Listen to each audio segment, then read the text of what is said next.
શિયાળામાં કરવું પડે છે તાપનું અને સિંગતેલ વાપરો આપણું. આપણા સિંગતેલમાં કોઈ ભેળસેળ સાબિત કરી દે અને 1 કરોડ રૂપિયાનું ઇનામ. 1 કરોડનું ઇનામ.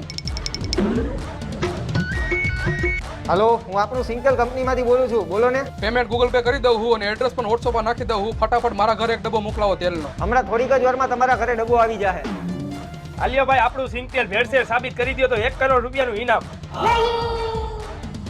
તમારું સિંગતેલ ભેળસેળ વાળું છે આ એનો રિપોર્ટ અને તમારા માણાએ ડબ્બો ખોલ્યો હતો. સાચી વાત હે? હા શેઠ. આ તો લાવો હવે 1 કરોડ રૂપિયાનું ઇનામ. આ તેલ ભેળસેળ વાળું છે. ના નથી. તારા માટે 1 લાખ રૂપિયા ઇનામ. હા આ તેલ ભેળસેળ વાળું છે. કપાસિયા તેલની બોટલ આ સિંગતેલના ડબ્બામાં નાખી દે. હાલો નાખી દઉં. આલિયો ભાઈ મારા ગોડાઉનની અને ગાડીની ચાવી અને આ રોકડા રૂપિયા. હાલ ભાઈ આપણે ક્યાંક કામે ચડી જાય. જોયું ને આટલી જ વાર લાગે. ઇનામ રાખવામાં ધ્યાન રાખવું પડે. ક્યાંક પછી આની જેમ કામે જવું પડે.